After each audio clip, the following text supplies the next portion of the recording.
Ok. Alors, aujourd'hui, j'accueille Alice. Alice, qui est formatrice. Donc, Alice, j'en dis pas plus, tu nous présenteras un petit peu ton parcours tout à l'heure. Tu auras l'occasion de le faire. Donc, bonjour Alice. Bonjour Cyrielle. Merci à toi de te joindre à moi pour ce podcast. Merci de partager aussi bien ta voix avec un X que ta voix avec un E pour permettre à d'autres personnes, justement, qui ont à cœur de se lancer dans un projet de cœur, hein, comme toi tu l'as fait, de pouvoir le faire et puis d'avoir un petit peu tes conseils, tes challenges dans ton parcours. Voilà. Donc, avant de te présenter, de nous dire réellement ce que tu fais aujourd'hui, est-ce que tu peux nous dire quel était ton métier avant? Qui t'étais avant, en fait, quelque part? Alors, moi, j'ai eu un parcours scolaire en dents de scie jusqu'au jour où j'ai fait un stage où j'ai kiffé. C'était un stage de pâtisserie. À l'époque, c'était sur Oui Carrière. Enfin, voilà, c'était une passerelle où on apprenait à faire plein de métiers.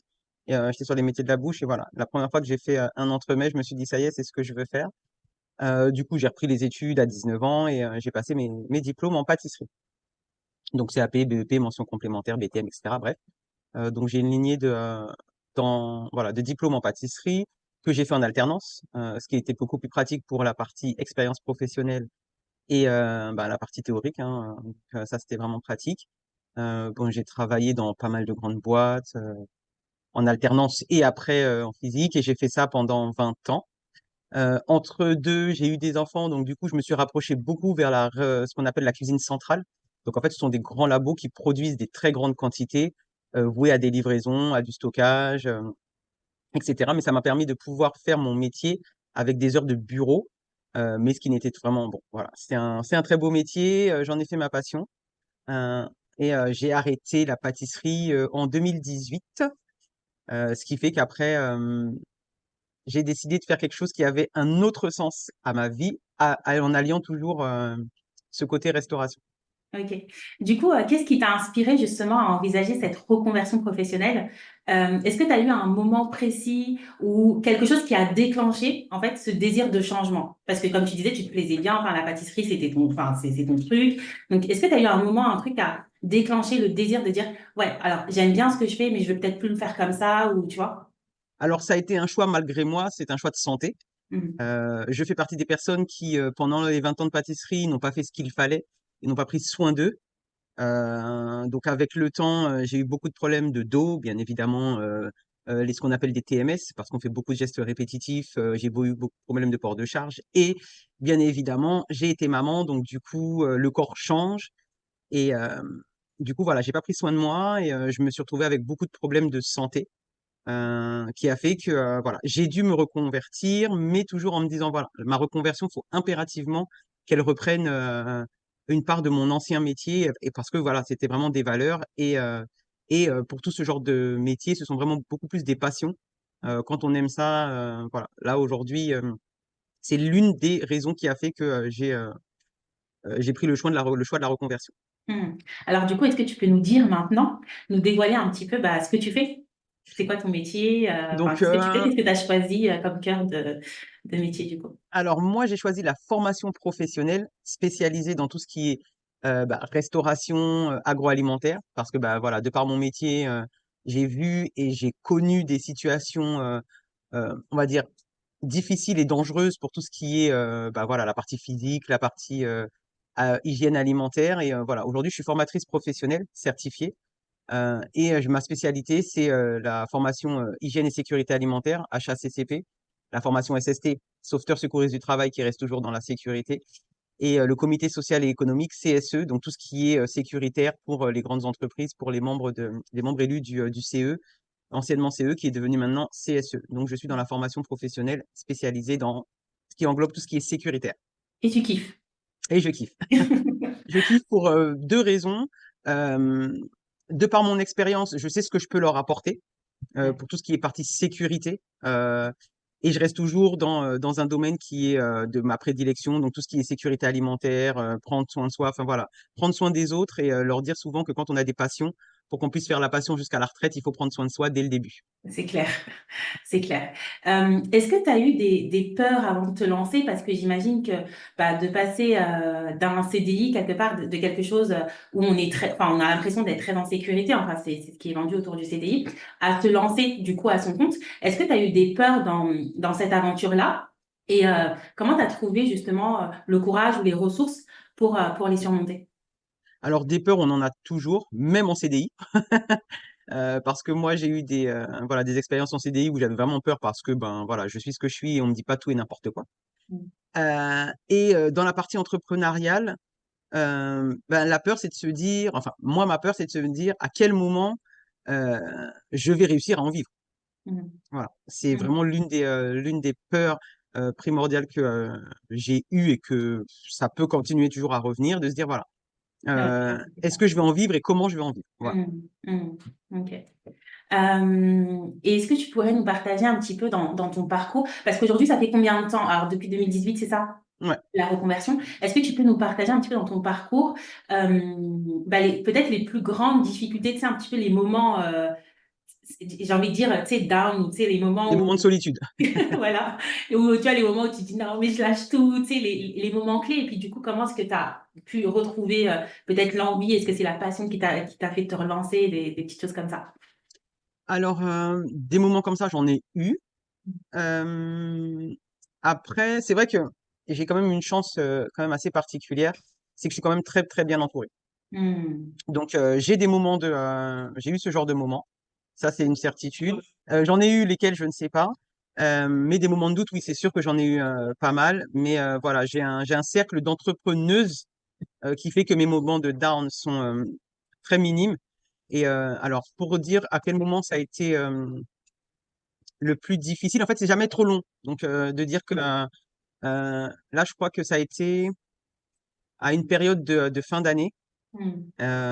Et je me dis, waouh, ça fait 6 mois que je dépense beaucoup.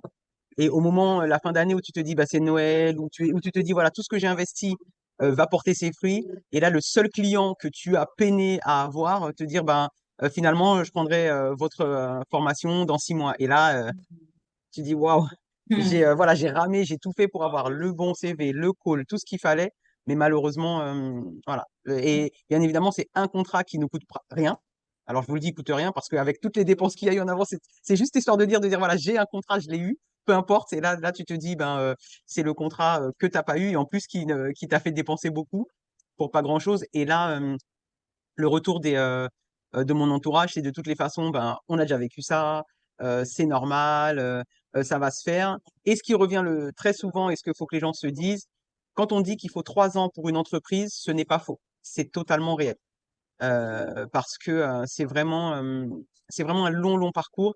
Et à chaque fois qu'il y a une porte qui s'ouvre, il y en a toujours une derrière qui se ferme ou qui est à moitié fermée. Et c'est à ce moment-là où il faut avoir le courage de se dire, voilà, faut trouver la force de se dire, voilà, bah, c'est pas grave, celle-ci, elle s'est fermée, l'autre, elle va s'ouvrir, celle-ci, elle s'est fermée, l'autre, elle va s'ouvrir. Et c'est ce qui est vraiment le plus important à ce moment-là. Ouais, c'est le conseil que tu donnerais. Du coup, Mm. tu parlais de personnes ressources, je trouve ça super intéressant. Pour toi, ça a été qui, alors, les personnes ressources? Est-ce que tu as fait partie justement d'un groupe, ce que tu disais, d'entrepreneuses?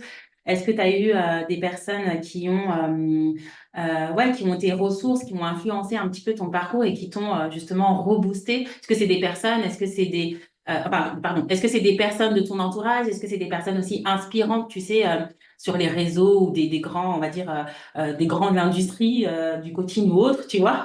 Ça a été quoi en fait tes ressources pour des personnes, c'est des bouquins aussi, tu vois. Mhm. Bah, alors moi, mes personnes ressources sont mes deux sœurs, Hmm. avec qui Donc je la fonctionne, famille. c'est ça, la famille, avec qui on fonctionne beaucoup tout le temps. Et bah, du coup, comme je disais, mes downs sont très peu longs puisque je suis la petite dernière, donc du coup, elles veillent sur moi, je le sais, à leur façon, et elles veulent pas que je me casse les dents. Après, on est tous têtus, il faut qu'on se casse les dents, donc de toute façon, c'est comme ça. Hmm. Mais voilà, c'est la famille pour moi. D'accord, ok. Ok. Donc ça a été vraiment les personnes les plus influentes Oui, oui, et les oui, plus ressources en clairement, tout cas dans les clairement, moments de doute, enfin les clairement, moments de doute, les moments de challenge de ton parcours. clairement. Est-ce que tu peux nous raconter un petit peu peut-être un ou deux moments où tu as senti que faire ce choix de reconversion, c'était le bon choix, malgré les doutes, malgré le truc, c'est ça que je veux faire ça, j'ai bien fait d'y aller en fait, même si Mm, j'avais des peurs, j'ai bien fait d'y aller. mm, mm. Même s'il y a encore des hauts, des bas, tu vois, ça fait Ouais, bien partie, je sûr, pense, c'est comme tu clair. l'as dit, du Mm. chemin de l'entrepreneuriat. Mais je pense qu'on a tous ces moments où on se dit, ouais, ben en fait, non, j'ai bien fait. Eh ben, c'était en octobre 2023. Mm. J'ai eu ma première session de formation SST. Alors, je vous ai dit 2023, hein, et j'ai créé en 2018. Covid a fait. Et quand je vous dis 3 ans, c'est bien 3 ans, puisque là, j'ai commencé réellement à mettre les choses en place en 2020, début 2021, et j'ai eu ma première session en octobre 2023. Et je suis rentré chez moi avec des papillons dans le ventre en me disant, ça y est, en fait, ouais, j'ai trimé, j'ai ramé pendant un certain temps, mais j'ai vraiment kiffé mes journées de formation. C'était une formation SST pour le coup. Du coup, non, c'était voilà, c'était ce jour-là où je me suis dit, ben ouais, j'ai fait le bon choix. C'était vraiment ce qu'il fallait que je fasse. Et justement, ça me booste pour le reste, quoi. Hmm. Hmm.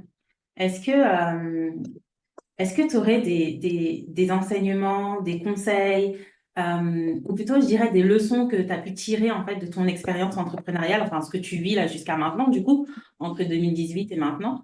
Est-ce que tu aurais ouais, des leçons que toi, tu as tirées pour toi personnellement et que tu aurais envie de partager? Oui, patience. Alors, je suis une éternelle impatiente. Pour moi, tout tourne trop lentement.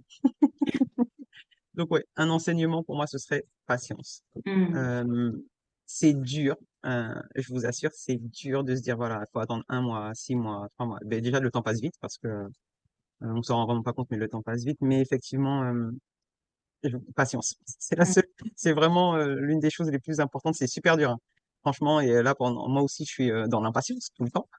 On a l'impression que tout prend du temps, mais voilà, l'enseignement, c'est la patience, vraiment. Et si tu avais un petit conseil inspirant, justement, parce que peut-être qu'il y aura des personnes qui vont nous écouter et qui ont envie de faire peut-être voilà, formateur ou formatrice professionnelle, si tu avais un petit conseil inspirant à leur donner, tu vois, ça serait quoi? Alors, se former tout le temps. Hmm. En tant que formateur, vraiment, se former tout le temps, rester toujours à la pointe euh, de ce qu'est la formation professionnelle parce que ça évolue tout le temps. Et en tant que formateur, il faut qu'on soit formé. Hmm. Et du coup, en C'est tant que... impératif. Vraiment, on peut pas être toujours des sachants. On Hmm. a des connaissances, mais nous ne sommes pas des sachants et il faut vraiment toujours être à la pointe de ce qu'est de ce qu'est la formation en elle-même parce que on évolue, nos apprenants sont toujours tous différents et aujourd'hui, surtout aujourd'hui, il faut toujours trouver l'intérêt, faut toujours réussir à susciter l'intérêt aux apprenants, vraiment, c'est important. Et euh, du coup, quel conseil inspirant tu donnerais à une personne qui, elle est encore au stade de, bah, je veux me lancer, mais genre, j'ai trop peur de me lancer, en fait, tu En vois. général ou dans la formation? Comme tu veux. En général, ok. Comme tu veux. Tu sais, J'ai trop peur qui de. aura envie de passer le pas comme toi tu l'as fait, Ouais. mais du coup qui n'ose pas et qui se dit, tiens, bah, j'écoute un petit peu ce qu'est en train de dire Alice et tout, etc., avec les challenges et tout. Quel conseil, toi, inspirant, tu pourrais donner, enfin, quel conseil ouais, qu'est-ce que tu conseillerais à cette personne-là qui aura envie vraiment de se dire, je passe le pas? Ça serait quoi le Ouais. conseil pour toi? Le conseil que je donnerais à cette personne-là, c'est quand elle se lève tous les matins, Mm. quelle est son envie réelle? Deuxième chose, je dirais, est-ce que tu te connais? Mm. Parce qu'il faut se connaître pour savoir ce qu'on est capable de faire, de franchir, d'accomplir. Et voilà, c'est important de se connaître, de savoir quelles sont nos limites, parce que de toutes les façons, pour beaucoup de choses, on aura un plafond de verre. Mais voilà, quelle est à cette personne-là, hein, peu importe l'entrepreneuriat qu'elle prend, voilà, ce qu'elle veut faire tous les jours quand elle se lève le matin, de se dire, bah, comme je vous ai dit tout à l'heure, quand j'ai fait ma première session de formation, je me suis dit, ah ouais, bah, quand je me suis levé le matin pour dire, je suis formatrice, et ben moi, à ce moment-là, je me connaissais déjà, j'avais déjà appris à me connaître sans même avoir fait une session de formation. Je savais que c'est ce que j'étais, que je voulais.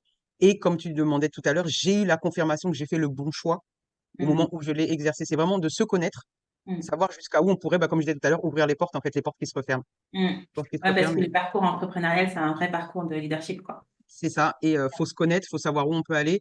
Et l'entrepreneuriat, c'est tous les jours. Mm. Mm. Tous les jours. Mm. Choisissez vos repos, mais c'est tous les jours. Eh bien, écoute, merci Alice pour ton partage. Est-ce que tu veux nous redonner ton nom, ton prénom et peut-être le nom de ta boîte, comme ça pour des personnes qui seraient intéressées, elles pourraient aussi te contacter. Donc, bah, moi, c'est Calabre Alice. Ma société, c'est Igicali. Donc, c'est un centre de formation en hygiène et sécurité alimentaire et tout ce qui est sécuritaire. Super. De toute façon, les infos, je les remettrai sur toutes les plateformes de diffusion. Donc, on Super. pourra retrouver toutes tes infos en dessous de ce podcast ou cette vidéo sur YouTube. Voilà. Super. Merci Alice, en tout cas, de ta Merci participation. Cyrielle pour ton Et merci invitation. beaucoup de ton authenticité sur ton parcours, sur les difficultés, sur les points d'alerte aussi que tu as envie de partager aux personnes. Donc, il faut savoir que chaque entrepreneur a ses points d'alerte. Merci en tout cas de cette authenticité et de ce partage. Merci à toi de m'avoir invité, c'était très intéressant.